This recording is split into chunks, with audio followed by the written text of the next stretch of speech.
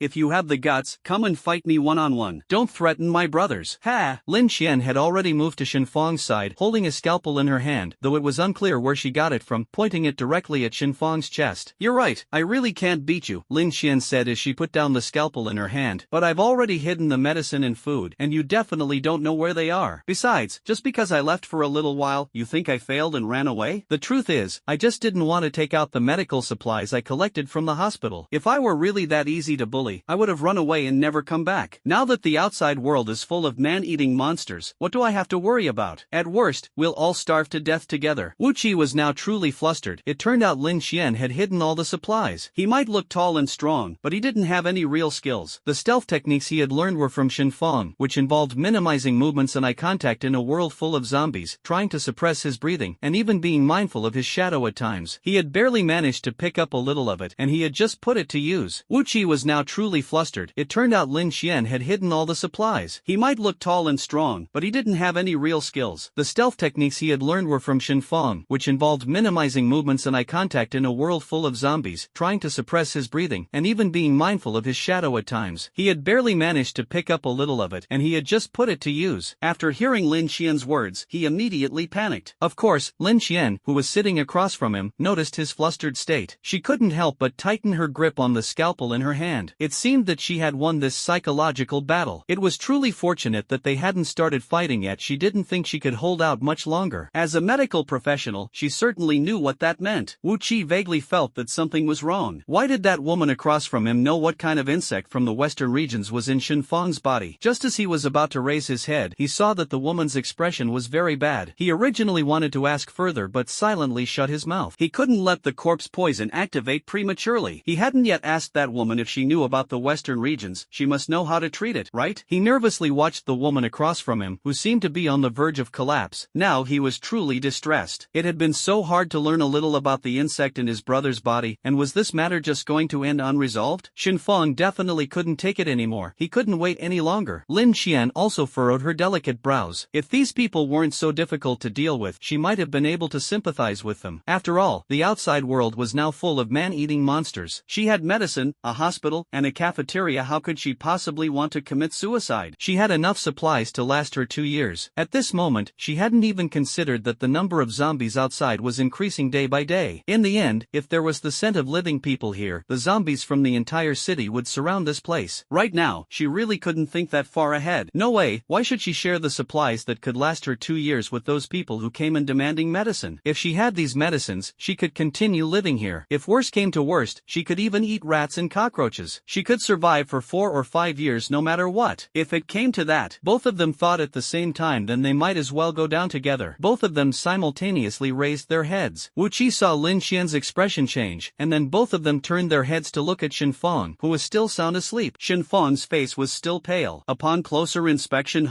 that bug seemed to have tired itself out and wanted to rest for a while. It was lying motionless about a foot away from Shenfang's heart, completely still. Wu Qi and Lin Xian simultaneously launched an attack on Shenfang. Yet, Shenfang remained motionless, and surprisingly, Wu Qi managed to reach Shenfang a step ahead of Lin Xian. Indeed, even the most unskilled person can unleash their potential when pushed to the brink. After all, Shenfang only had this one life to protect. Once this ordeal is over and Shenfang recovers, Wu Qi could completely say to him, "I actually managed to protect you with all my might for once." Wu Qi stared at his trembling hands and firmly pressed down on Shenfang's body. Shenfang, in his unconscious state, felt nothing. However, his extraordinary endurance and mental strength allowed him to be completely at Wu Qi's mercy. Wu Qi, focused solely on Shenfang, had no energy to pay attention to what was behind him. He devoted all his strength to moving Shenfang away. Shenfang's head heavily struck the wall outside the door not far from Wu Qi. Seeing this, Wu Qi instinctively touched the back of his own head, and this very motion unexpectedly blocked an attack from Lin Xian. Lin Xian hadn't hit him for such a long time, but she still couldn't resist the temptation and launched an attack on the back of his head. As expected, this strike didn't hit the annoying man's head. Lin Xian, unwilling to linger, quickly shifted her focus and attacked Shenfang's position. At this moment, Wu Qi had already let go of his hand that was touching the back of his head and hurriedly extended his leg to trip Lin Xian. Lin Xian took a long stride forward, still acting as if nothing had happened, and continued her attack on Shenfang. She didn't have much time left. It seemed there was no time for treatment. Her heart throbbed painfully, beating at a rate far faster than a normal person's. Looking at those big guys, she felt a pang of envy. Why hadn't she come a day earlier? If she had come a day earlier, she wouldn't have opened the room next to the morgue out of curiosity and excitement. Because when the apocalypse arrived, on the 10th day of the zombie outbreak, many patients in the hospital first turned pale, then began convulsing at a speed of 120 seconds. At first, those so-called experts thought that heart disease and cancer patients were showing signs of improvement, as heart patients generally couldn't withstand too much excitement. Cancer patients are often emaciated individuals who can barely eat a few bites during meals, and some even find the sound of their own breathing too loud. However, in the usually quiet ward, some patients suddenly gained immense strength, with some even leaping up to bite others. Thinking back to that time, it was truly absurd those experts even resorted to performing live dissections on patients. This was because they observed the electrocardiograms of those cancer patients. Indeed, patients transitioning from weakness to strength were regaining their heartbeats. This phenomenon garnered significant international attention from experts. However, the doctors did not anticipate that these viruses could actually bring the dead back to life. The elderly caretaker of the morgue, who had just celebrated his 60th birthday, was shockingly bitten to death by a corpse. Lin Xian still remembers the moment she was assigned to the morgue to dissect a corpse. Just as she and her colleague arrived together, her colleague opened the heavy morgue door, and the scene before them left her utterly stunned. The place was filled with reanimated corpses attacking and killing her colleague. Both the beds and the floor were overrun with chaotic, leaping undead throughout the entire morgue. Among them was even the corpse of the former hospital director, gnawing on the current director. Setting aside why the current director was next to the former director's corpse, Lin Xian couldn't even comprehend why she instinctively hid to the side. Looking back now, she thinks she might as well have rushed over to save her boyfriend at that moment. Perhaps she didn't truly love him, because she saw her boyfriend hugging the dean's daughter. Although they looked up and saw Lin Xian, since Lin Xian had already hidden in the tree, when they heard the commotion and ran out, the colleagues were completely unprepared and ended up being bitten. Lin Xian, help me! One of the colleagues, about to be bitten, fought against the surrounding zombies, and as a zombie grabbed his neck, he looked up and saw Lin Xian climbing further up the tree. At that moment, many colleagues actually saw her climbing the largest tree. However, they were caught by the zombies. Having already climbed the tree, Lin Xian saw many colleagues being bitten. She was so frightened that she almost lost her grip on the bare tree trunk, slipping slightly. At that moment, one of her female colleagues, seeing this, pushed away the zombie that was about to bite her. Unexpectedly, as she pushed it away, her hand was bitten by the zombie. By this time, Lin Xian had already climbed onto the tree trunk. What she didn't expect was that the female colleague could also climb trees. Lin Xian carefully looked down. She held onto the tree trunk tightly, but unexpectedly, a strong gust of wind blew, and the bitten female colleague climbed up recklessly. The speed of the female colleague no longer resembled that of a normal person. Taking advantage of Lin Xian squinting her eyes against the wind, she climbed up and immediately pushed Lin Xian down. At this moment, Lin Xian had already climbed onto the tree trunk. What she didn't expect was that the female colleague could also climb trees. Lin Xian carefully looked down. She held onto the tree trunk tightly, but unexpectedly, a strong gust of wind blew, and the bitten female colleague climbed up recklessly. The speed of the female colleague no longer resembled that of a normal person. Taking advantage of Lin Xian squinting her eyes against the wind, she climbed up and immediately pushed Lin Xian down. This all happened the day before. If at that time Lin Xian hadn't trusted that female colleague, and if that female colleague was already on the verge of mutating, could they really have stayed together in the hospital until other survivors arrived, and then figured out a way to survive well in this apocalypse? The female colleague climbed up the tree trunk with an inhuman speed. At this moment, she was on the brink of mutation. Carrying the thought that Lin Xian had been so heartless as to not save her longtime colleague, she felt a surge of resentment. Lin Xian, on the other hand, was utterly terrified. In her 20 years of life, she had never seen a man-eating monster before, let alone witness someone being eaten and then coming back to life to devour others. At this moment, she was being battered by the strong wind, unable to open her eyes. Still, she clung tightly to the tree trunk with one hand, struggling to maintain her grip. Despite her precarious position, she extended her hand downward with great difficulty, inching lower and lower. The female colleague, who had initially stopped climbing halfway up the tree, suddenly noticed an arm reaching out. A flash of hatred crossed her eyes. It was too late. Lin Xian, unsteady from the strong wind, shouted loudly to the person below, trying to calm the female colleague's nerves. Unfortunately, the female colleague grabbed her outstretched hand and viciously dug her nails into it. Lin Xian winced in pain and instinctively pulled her arm back. Sensing this, the female colleague used the momentum to push herself upward. Lin Xian suddenly slid down the tree trunk with a sharp jolt. She never expected that female colleague to have such a ruthless heart. She saw herself falling instantly and landing on a zombie. Fortunately, she was unharmed. She then noticed the victorious smile of the female colleague directed at her. If you had come down to give me a hand when I was climbing the tree earlier, instead of watching me climb up and then slide down as a joke, I would never have pushed you. It seems you still haven't learned the lesson of helping others. Go ahead and keep the monsters in the morgue company. Ha ha ha. Lin Xian glared fiercely at the morgue. Turning her head back, she saw the female colleague on the tree trembling continuously with her head lowered. The wind on the tree branch was already strong, and she kept shaking until her hands, which had been gripping the branch tightly just like Lin Xian's earlier, gradually loosened. As soon as she let go, Lin Xian saw her fall, landing right in front of a dense forest and a lake. Being able to swim, Lin Xian naturally noticed the lake. She saw fallen leaves floating on its surface, walls, and the area was spotlessly clean. Looking back, the morgue behind her had either been closed by someone, sealing off the zombies, or all the zombies had already escaped. In any case, there were only a few zombies left in front of the morgue. She deliberately went to find the spot where the short-haired female colleague had fallen. She saw that when the short-haired female colleague fell, her clothes had been torn open by the tree branches. The chest was completely rotten, and you could even see that the heart was incomplete. Because of years of dealing with corpses and performing autopsies, this short-haired female colleague, who only joined this year, surprisingly wasn't afraid of the scene before her. It seemed that this female colleague had also been unfortunately bitten. Serves her right. Ha, who told her to laugh at me earlier? Now she's finally getting her comeuppance. Just as Lin Xian finished complaining, she felt a sudden spasm in her body. No, could it be that she had also contracted that disease? At this moment, Wu Qi was nervously watching Lin Xian, who had already lowered her head. Lin Xian had been about to make a move to run toward Shenfang, but now she stood still with her head down. In fact, if Shenfang were here, he would know that she had entered the first phase of memory regression and was about to transform. But the powerless Wu Qi didn't even dare to go look for Zheng Ziqing. His abilities were all in his overthinking. What if he went to find everyone, and the surveillance here couldn't cover areas beyond 1,000 meters? If everyone really scattered, what would happen to the unconscious Shenfang? Besides, even if he went out, he wouldn't be able to find food or people. This hospital might still be hiding many zombies, and who knows, the zombies might be so strong that he wouldn't stand a chance against them. No, it's not just strength. Zombies are inherently capable of smashing doors to pieces. At this moment, he wasn't thinking about Lin Xian at all, only about his brother. After all, Lin Xian still knew the secret of the worm inside Shenfang's body, so there was no way he could let her escape or die so easily. Looking at Shenfang's condition now, it seemed to have worsened. He was even showing signs of difficulty breathing. If Wu Qi had known a little about medicine, or if Lin Xian hadn't been trapped in the cycle of memories, Lin Xian would have realized that Shenfang's cardiovascular system had been ruptured by the worms, causing massive bleeding. The blood had accumulated near the heart, blocking it entirely. The heart, unable to bear the overload, was on the verge of failure, and even with Shenfang's second chance at life, he was almost beyond saving. Fortunately, when Wu Qi had just thrown Shenfang outside, Shenfang's head had hit the wall heavily, leaving a small, non-lethal wound on the back of his head that continued to ooze fine strands of blood. Otherwise, Shenfang would have already died from the blood congestion in his heart. It must be said that this time, Shenfang truly suffered a major setback. Luckily, with his second chance at life, it seemed as though fate had given Shenfang a special reprieve. Despite his past of seemingly never saving anyone, he was now miraculously rescued. The small wound on the back of his head, though not fatal, relieved the intracranial pressure caused by the blood congestion near his heart, and this seemingly insignificant injury ended up saving his life. Lin Xian, who had become indifferent to the outside world, still kept her head lowered. In fact, her complexion had already started to turn faintly pale, but with her head down and her long hair covering both sides of her face, it was hard to tell. Otherwise, Wu Qi would have summed up his recent experience. Whenever he saw someone's face turning pale, he would act recklessly, preferring to make a mistake rather than miss the chance. Lin Xian's body, with her head lowered, suddenly started trembling. Her brows were tightly furrowed, and her eyes involuntarily opened and closed. This actually indicated how exhausted she had been over the past 2 days. Falling asleep while standing required a certain level of nerve. Anyway, she now appeared outwardly glamorous, still able to enjoy a hot shower in the early days of the apocalypse. Lin Xian was still wearing a nurse's outer robe on her upper body and tight jeans on her lower body. She also wore a pair of sky-high heels, specifically referring to thin heels over 7 centimeters. Wu Qi looked at Lin Xian, who was trembling incessantly in front of him. He scratched his head, then simply stuffed Shenfang into the cabinet. Afterward, he pulled a key off Lin Xian and threw it far into the lake outside. Don't be fooled by Wu Qi being someone without much ability. He's still better than that coward Lu Fei. He's just a big guy with a slow brain. Lu Fei may not be tall, but he's very smart. Unfortunately, he's a bit timid and afraid of trouble. However, both of them have a unique obsession with Shenfang. Not only did he save their lives, but he also never minded their weaknesses and helped them all the way to where they are now. People say you shouldn't fear a godlike opponent but a pig-like teammate, yet Shenfang is loyal enough. No one could have imagined that Shenfang would lose his life to a tiny bug in an unguarded moment. Knowing this, he was almost driven mad with regret. Why wasn't it him who suffered the bug's attack instead of Shenfang enduring this pain? He couldn't understand why heaven was so unkind to Shenfang. If it were me, I might have just given up. In fact, at the beginning of the apocalypse, no one knew each other well. It was hard to say who was smart and who was foolish. Only those who could survive would laugh in the end. For them to remain uninfected in the current apocalyptic setting was already a blessing. Who could they expect to teach them how to survive? Unfortunately, Wu Qi now knows nothing and is just smug about not having to fight women. On the other side, after watching the surveillance footage, Zheng Ziqing speculated that the morgue might not be far from the room they were staying in. But why couldn't they find the entrance to the morgue? This hospital was so familiar to him. It's its name well known, yet he couldn't recall how to get to the morgue. Of course, you wouldn't remember. Even those with the strongest impressions wouldn't step into a morgue. In peaceful times, just seeing a drowned corpse would be terrifying enough. How could anyone willingly visit a morgue? Even the adventurous young people hold a sense of reverence for that place. There's no way they'd dare to offend it. Zhang Ziqing, whose family runs a chain of supermarkets, was unconvinced. As a man managing the family business, he handled everything from distributing benefits to thousands of employees during New Year and Mid-Autumn Festival to flying around the world. He was always a bit more familiar with the world than Wu Qi and the others. He often visited major hospitals because he had to prepare various daily necessities for his family and relatives, especially when it came to knowing which fruits or vegetables could treat certain illnesses or supplement vitamins like A, B, or C. His family rarely got sick, but he had a wealth of medical knowledge. Forget the morgue, those living dead had all run out anyway. He might as well look for some insecticide. Maybe he wouldn't even need to rely on that female doctor to cure Brother Shen. Set off immediately. This is common sense for someone like Zhang Ziqing, who manages many people. Therefore, he is somewhat smarter than the average person. With his knowledge of various health tips, he can surely deduce from someone's facial features where Shen Fang's illness might be. First of all, the heart is a very dangerous area, so the medication cannot be too aggressive, nor can it be too mild, as it would be ineffective against the parasites. I seem to recall Director Guan mentioning something about penicillin being able to treat illnesses, but isn't penicillin used for treating colds? Whatever, just bring everything back.